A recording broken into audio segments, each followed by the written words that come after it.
you. It's nice though. Yeah, we saw. Hi my loves, welcome back. I'm excited to show you this vlog from my time in Seattle, which was a very interesting city.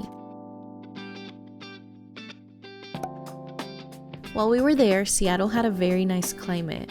However, I was told that during those days that we were there, it had been the hottest that it had been for the summer. Otherwise, most of the time it's kind of gloomy and chilly, which I'm not a huge fan, but we did enjoy this weather. Only in America can you get vaccinated in a baseball game. Yeah. Only in America.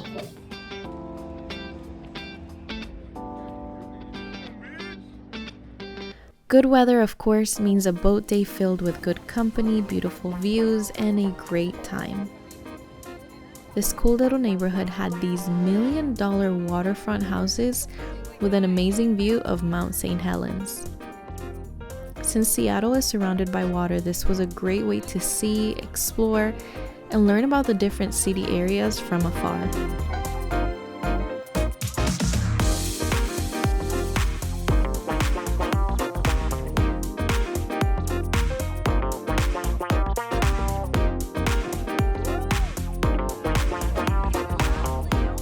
The weather kept fluctuating throughout the day, and that's why you see me with and without the sweater.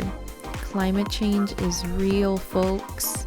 But as you know, the light always wins, and Father's Son came out and blessed us with his sun rays.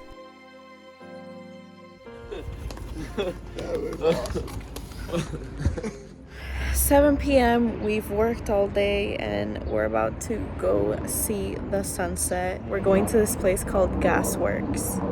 And the cool thing about this place is that there's like an old gaslight factory and it's still there from like the 1900s.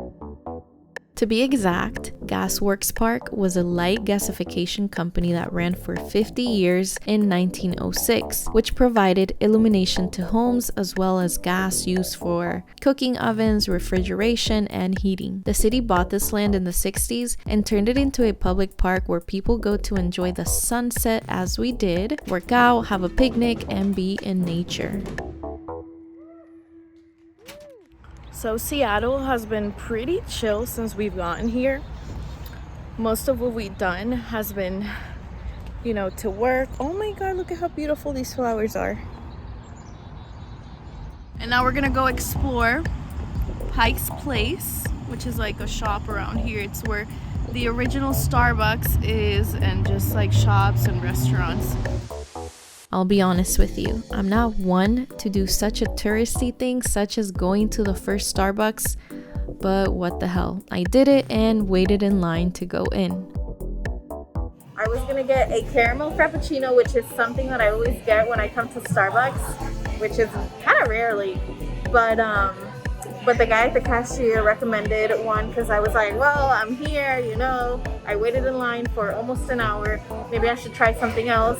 He recommended a vanilla bean frappuccino with a shot of the reserve espresso, which is, this is the only location that has that espresso, plus coconut milk and some caramel drizzle. So I'm actually excited to try that. Did I say coconut milk already? Yes, I did. Nothing super special. It's just like a Starbucks. But as I said, the prestige behind it is that it has been here for over 30, 40 years. 50 years. Wow, over 50 years. No, thank you. 1971, so over 50 years. OG Starbucks. Another fun fact is that I was actually a supervisor at a Starbucks for a little while I was in college. Another touristy thing we did around Pikes Place was visit the gum walls.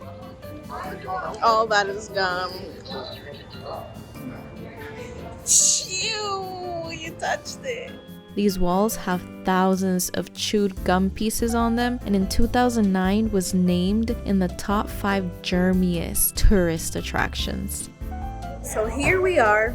We're Latinos. We finish everything late. We're late to everything. And so we come to Pikes Place, which is a market, shops and all that. Look at them. They're all closing, and it's 5 o'clock. And so the girl at Starbucks, her name was Maggie, she told us that the reason why they close so early is because they start so early. But yeah, 5 o'clock and they're already closing everything. Restaurants are closing. I don't know, Seattle. I don't know if I dig that. Who said you can't go to a sushi place and not have fish? We had amazing tofu, like a tofu plate with tomatoes and asparagus. We had a veggie roll, we had some miso soup, we had a salad, and it was so delicious, so amazing. It's called La Japonesa Cocina, right? Yes. La Japonesa Cocina. So it's like a Japanese restaurant with like Latin infused dishes. But it was amazing and vegetarian.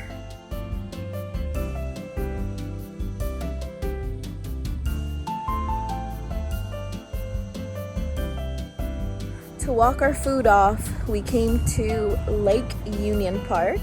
It's very nice. I love that Seattle is a very walkable city. Absolutely love that about a city. You know, like sometimes like Tampa, Miami, not very walkable. But this is, and so here's the park. We're back closer to the Space Needle. There it is. And it's right by the water. So there's some boats back there.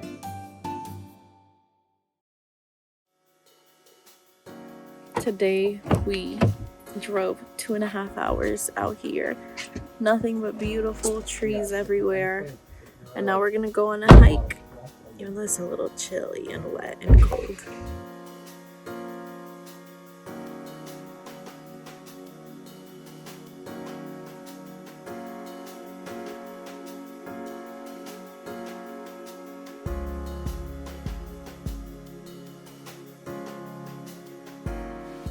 There's like some beautiful moss on like the rocks, just like very different terrain that I haven't seen.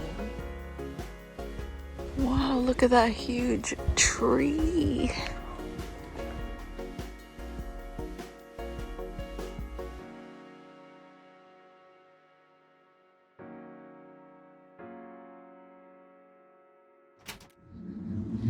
Father, son.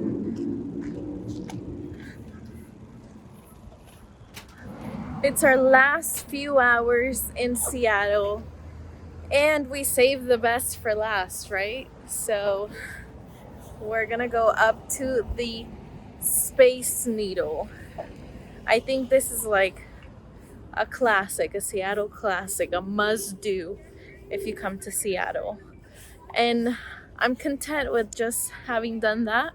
This time was like, let's chill, let's work, let's go do a few things, but you know, didn't you feel like that? Yeah. So, like I said, we saved the best for last. Look at this. The Space Needle is a landmark that was built for the 1962 World's Fair in the Seattle Center. And what an incredible 360-degree view from the top. Definitely recommend going up to the top. I feel some sort of anxiety stepping on this glass, knowing that if this glass were to break, the drop is over 600 feet, and just walking on it and underneath, seeing that it's moving. Oh God. Wow. Before I came to Seattle, I knew almost nothing about it except that the Space Needle was there. That's what I love about traveling. You go somewhere with a preconceived notion of what it will be, and it's not until you are there in person that you can prove whether or not it's how your mind painted it to be. So I left Seattle with gratitude for the week that I spent there. Thanks so much for watching. I hope you enjoyed this vlog. I love you, and I'll see you next time.